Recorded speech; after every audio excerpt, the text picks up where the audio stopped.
वैसे तो इतिहास के कई किताबों ने कालिदास के जीवन की घटनाओं को चौथी से 5वीं शताब्दी के गुप्त काल के दौर से जुड़ा बताया है, किंतु इन इतिहासकारों के पास भी कालिदास के जन्म की अवधि का कोई ठोस साक्ष्य उपलब्ध नहीं है।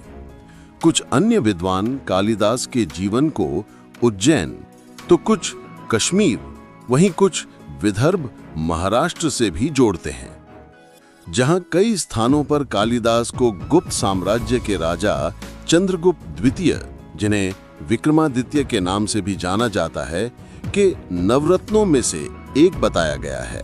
वहीं कालिदास के जीवन से जुड़ी कई अन्य घटनाएं उन्हें गुप्त काल से कहीं पहले की घटनाओं से जोड़ती हैं। यहां मुख्य शंका राजा विक्रमादित्य के नाम से जुड़ी है। जिन विक्रमादित्य के राजसभा के नवरत्नों में से एक कालिदास जाने जाते हैं, वो चंद्रगुप्त काल के ही विक्रमादित्य हैं या कई शताब्दियों पहले हुए महान शासक उज्जैन के विक्रमादित्य? इस अंतर को समझना भी जरूरी है। उज्जैन से शासन करने वाले महान राजा विक्रमादित्य ने 57 ईसा पूर्व में विक्रम संवत की स्थापना की थी और संपूर्ण विश्व में भारत की सभ्यता का डंका बजा दिया था। अपनी महान रचना मेघदूतम में भी कालिदास ने उज्जैन नगर का वर्णन विस्तृत रूप से किया है। इसके साथ ही उज्जैन के राजा विक्रमादित्य के जीवन से जुड़ी महत्वपूर्ण साहित्य सिंहासन बत्तीसी में भी उनके सभा के नवरत्नों में से एक कालिदास को बताया गया है। इसलिए ये मानना ज्यादा उपयुक्त है कि कालिदास उज्जैन के राजा विक्रमादित्य के राजसभा के नवरत्नों में से ही एक थे। लोक कथाओं के अनुसार कालिदास एक साधारण ग्रामीण परिवार से आते थे। वे एक अत्यंत रूपवान बालक तो थे, परंतु शुरुआती दिनों में वे औपचारिक शिक्षा पद्धति से नहीं जुड़ पाए थे, जिस कारण से लोग उन्हें अनपढ़ कह के अपमानित करते थे। हालांकि वे एक करुण व कोमल स्वभाव के व्यक्ति थे, जो जंगलों में पशुओं की देखरेख किया करते और साधुओं की सेवा में समय बिताते थे। आइए अब देखते हैं कालिदास के जीवन के एक बहुत ही रोचक किंतु महत्वपूर्ण पहलू को, जो उनके विवाह से जुड़ा है। एक अत्यंत विदुषी राजकुमारी विद्योत्मा ने यह शपथ ली थी कि वे केवल उसी व्यक्ति से विवाह करेंगी जो उनसे विद्वता में श्रेष्ठ होगा और उन्हें शास्त्रार्थ में पराजित कर पाएगा। कई विद्वानों व पंडितों ने विद्योत्मा से शास्त्रार्थ में जीतने का प्रयास किया, किंतु उन्हें पराजय का सामना करना पड़ा, जिससे उन विद्वानों के स्वाभिमान को ठेस पहुंची थी। इन्हीं में से कुछ विद्वानों ने अपने इस अपमान का बदला लेने के लिए और विद्योत्मा के घमंड को तोड़ने के लिए एक योजना बनाई। उन्होंने एक सुंदर परंतु मूर्ख व्यक्ति की खोज की, जिसका वे अपने योजना के अनुसार विद्योत्मा के सामने प्रयोग कर सकें। और इस कार्य के लिए उन्हें कालिदास से अधिक उपयुक्त व्यक्ति और कोई न मिला, क्योंकि कालिदास एक साफ हृदय वाले, भोले भाले व निष्कपट व्यक्ति थे। इसलिए वो आसानी से उन विद्वानों की बातों में आकर विद्योत्मा से चर्चा करने पहुंच गए। उन विद्वानों ने जानबूझकर ये शर्त रखी कि कालिदास और विद्योत्मा के बीच की चर्चा मौन रूप से होगी, क्योंकि दोनों विद्वान हैं, इसलिए वे बिना बोले ही एक दूसरे की बातों का अर्थ समझ लेंगे। शास्त्रार्थ के दौरान विद्योत्मा ने कालिदास को एक उंगली दिखाई, जिसका अर्थ था कि ब्रह्म एक है, परंतु कालिदास ने समझा कि वे कह रही हैं कि वो उनकी एक आंख फोड़ देंगी, और इसलिए उन्होंने इस प्रश्न के उत्तर में अपनी 2 उंगली खड़ी कर दी। कालिदास का अर्थ था कि यदि वे उनकी एक आंख फोड़ेंगी तो वे उसकी दोनों आंखें फोड़ देंगे, परंतु विद्योत्मा ने समझा कि सृष्टि में ब्रह्म और जीव दोनों हैं। इस भेद को दर्शाने के लिए कालिदास 2 उंगली दिखा रहे हैं। आगे इसके उत्तर में विद्योत्मा ने अपनी 5 उंगलियां खड़ी की, जिसका अर्थ था कि हमारा शरीर 5 तत्वों से मिलकर बना है। अब कालिदास समझे कि वे उन्हें थप्पड़ मारना चाहती हैं, तो उन्होंने अपनी 5 उंगलियों को जोड़कर एक मुट्ठी बना दी और संकेत में कहा कि यदि तुम मुझे थप्पड़ मारोगी तो मैं तुम्हें घुंसा मारूंगा।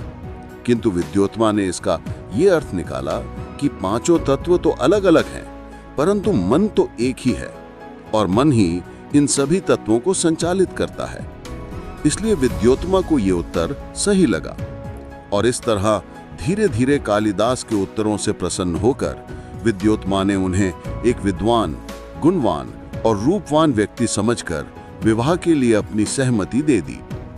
हालांकि विवाह के कुछ ही समय के बाद विद्योत्मा को यह ज्ञात हो गया कि कालिदास को औपचारिक रूप से किसी भी शास्त्र का ज्ञान नहीं है और न ही उन्हें संस्कृत भाषा का कोई ज्ञान है।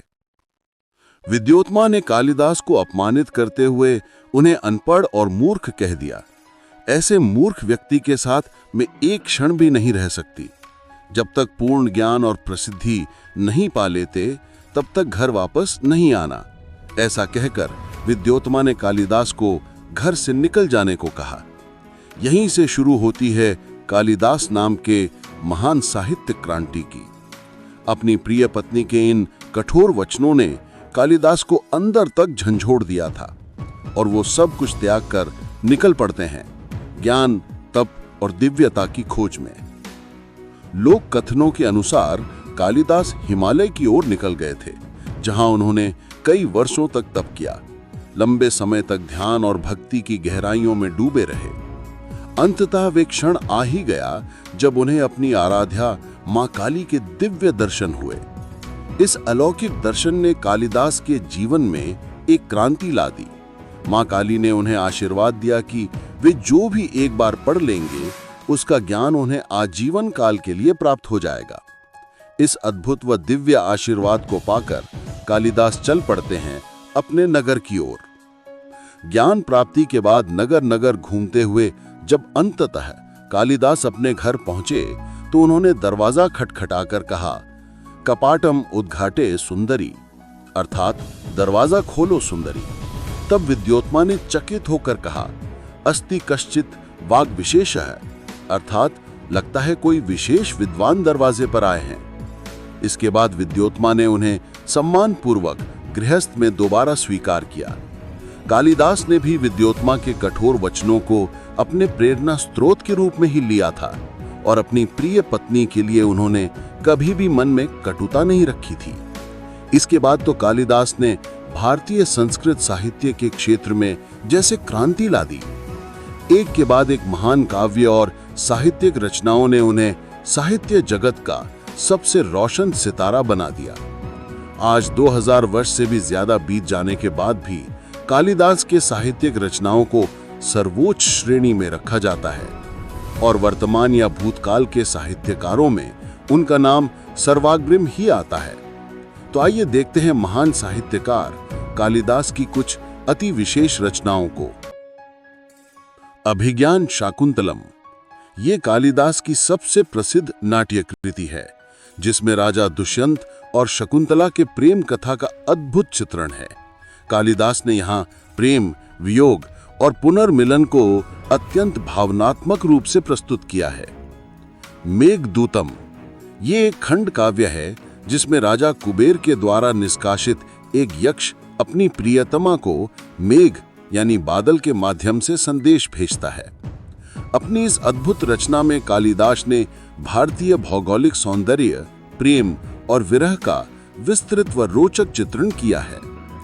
कुमार संभवम ये एक महाकाव्य है जो भगवान शिव और माता पार्वती के विवाह और कार्तिकेय के जन्म पर आधारित है।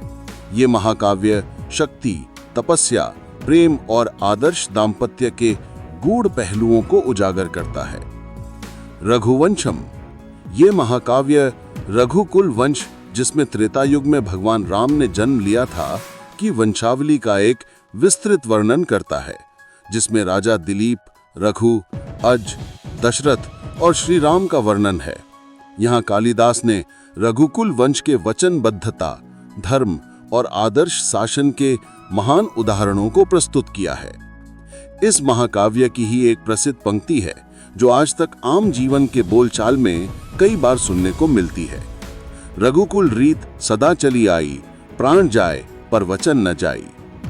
ऋतु संहार ये काव्य भारत की 6 ऋतुओं का एक विस्तृत और सटीक काव्यमय वर्णन करता है।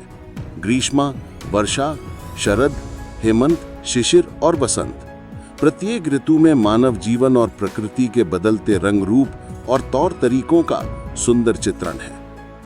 तो दोस्तों, कालिदास के इस महान यात्रा से हमें पता लगता है कि चाहे शुरुआत कैसी भी रही हो, जो लोग दृढ़ निश्चय से अपना मार्ग चुनने या परिवर्तित करने का साहस रखते हैं, प्रकृति और स्वयं ईश्वर भी उनका मार्गदर्शन अवश्य करते हैं। शुरुआती असफलताओं को ही अपना ध्येय मान लेना उचित नहीं है। वो कालिदास जिसे समाज ने कभी अनपढ़ कह के अपमानित किया था, अपने लगन, निश्चय और निष्कपट स्वभाव से ही महान साहित्यकार कालिदास बने और इतिहास के पन्नों में सदा के लिए अमर हो गए। समय के किसी भी दौर में जब भी संस्कृत साहित्य की महान रचनाओं का उल्लेख होगा, कालिदास का वर्णन अवश्य किया जाएगा।